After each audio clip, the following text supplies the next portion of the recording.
Hello, everyone. It's been a while since I've been to the foamiest town in the southeast known as Folkston, Georgia, and so I decided to go back for a weekend to see some trains. Little did I know that it would be freezing when I went. So I was able to film 10 trains on Saturday. Trust me, I would have done more, but I'm pretty sure I would have died of hypothermia if I did railfan on Sunday. Anyway, enjoy the trains.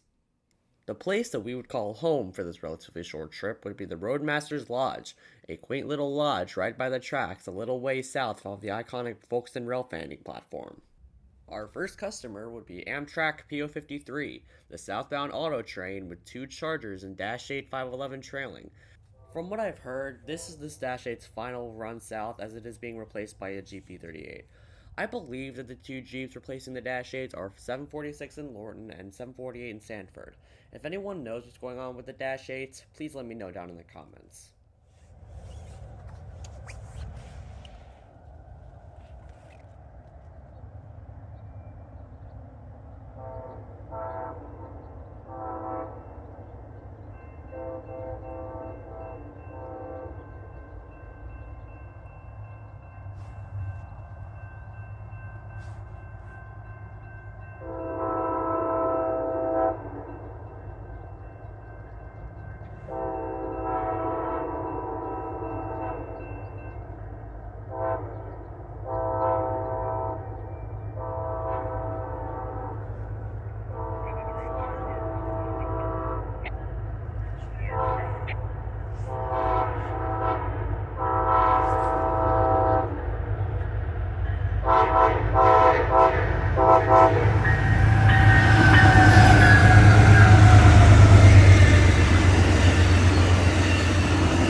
The next train would be a train that is known to us in South Florida, Amtrak PO91, also known as Amtrak's Floridian train number 41.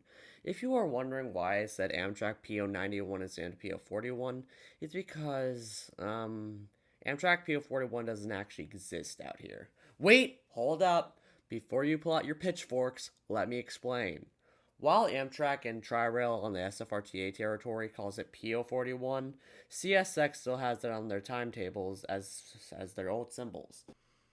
CSX still calls this train as PO29 and PO30 between Chicago and DC, and PO91 and 92 between DC and Miami.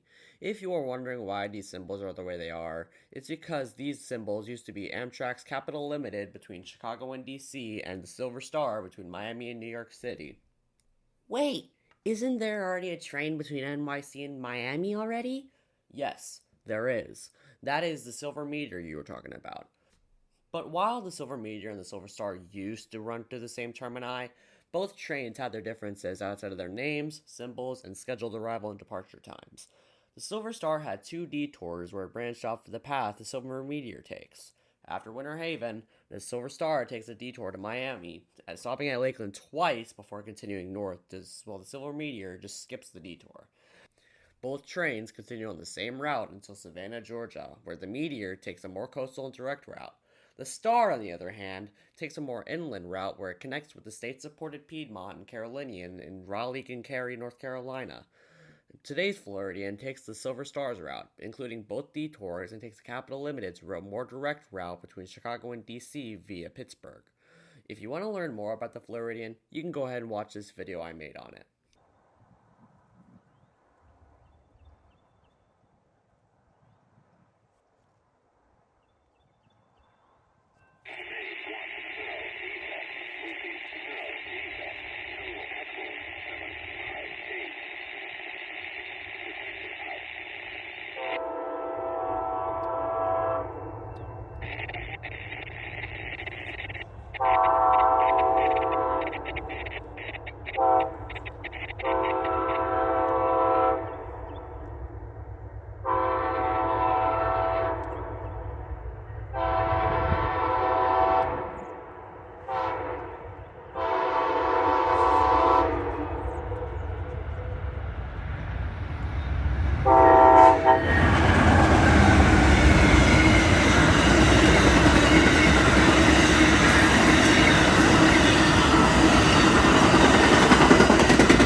Anyway, after the Floridian passed, I would stay inside in the warmth until around 11 in the morning, where L795 would start calling signals, with a rather surprising leader.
Yep, CSX's Louisville and Nashville Heritage Unit numbered 1850, but after the power passed, Mother Nature would decide that it would had enough of this good shot and decided to throw a lot of wind my way. Meaning...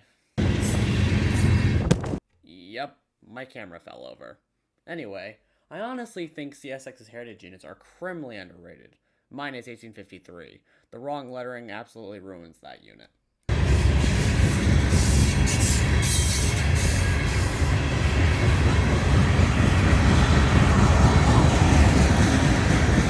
Of course that happened, man.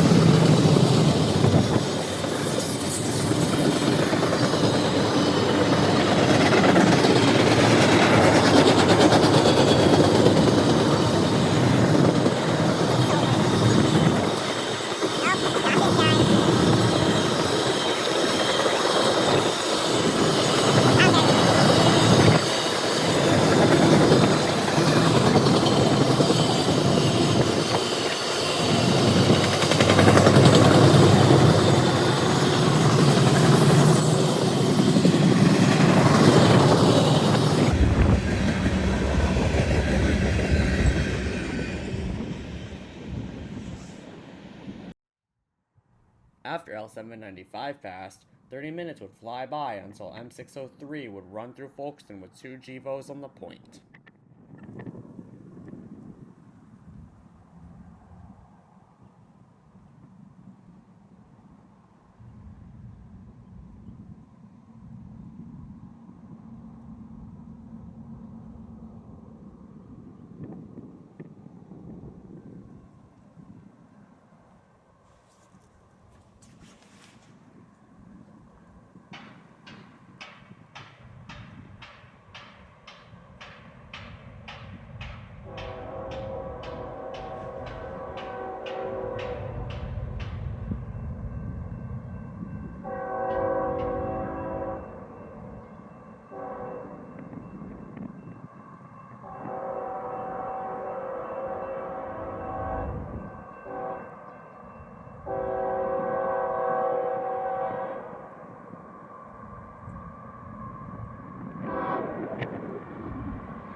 Not long after, CSX CO41 would come off the Jessup sub with two GEVOs and an SC-70 Mac as a mid-train DPU.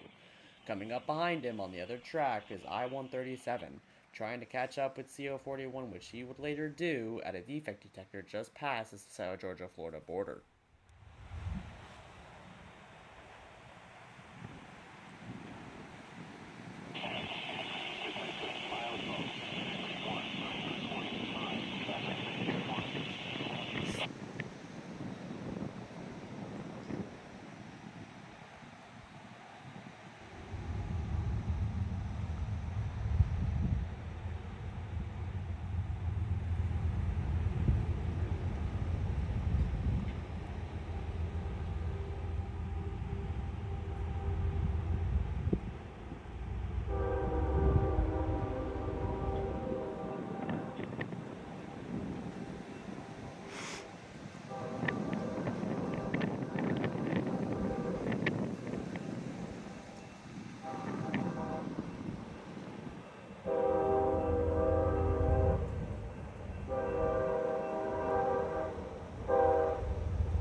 A bit later, I-195 would race by with a rebuilt AC-44 and a GEVO trailing.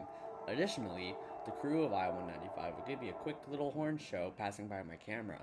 Funny enough, as of February 2026, I-196 and 95 have actually been abolished and no longer run.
CSX I-032 would begin its run to North Bergen, New Jersey with two ES-40 DCs pulling some Tropicana cars ahead of the intermodal well cars.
Later, CSX L795 would run back north to Waycross with a mammoth train that made it need 5 locomotives, including the Louisville and Nashville Heritage Unit trailing second and the SC-70 Mac trailing fifth.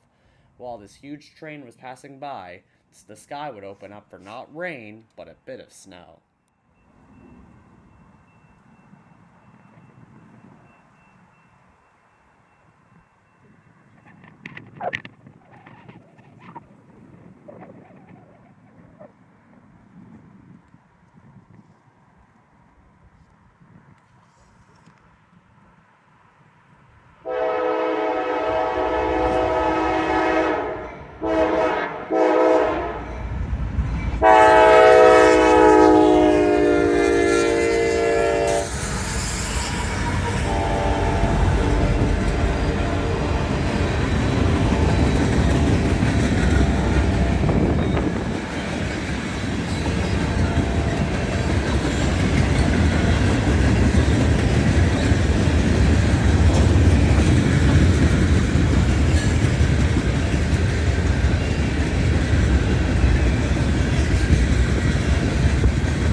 it was like, so, as this mammoth L795 was passing, snow started falling, and I would never expect it, but it's really cold out here, especially in Folkston.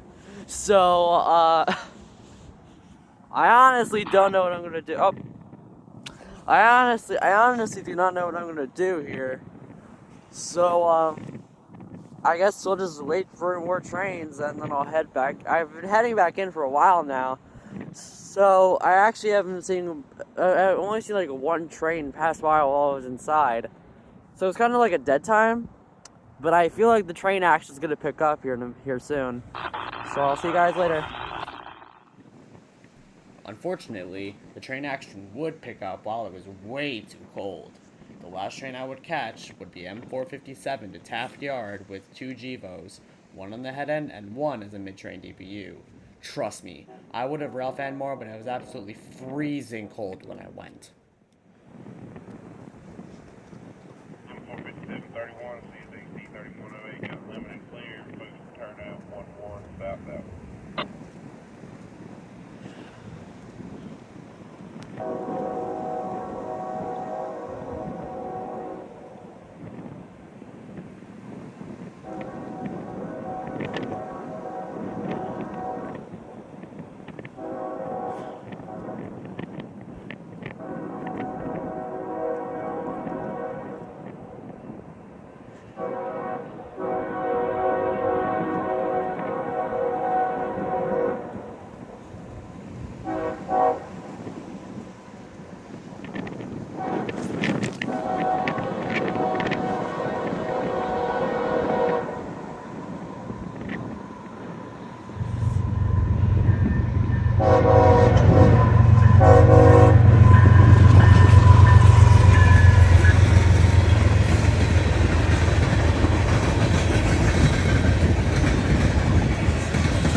And after that, I would unfortunately head home because it was way too cold.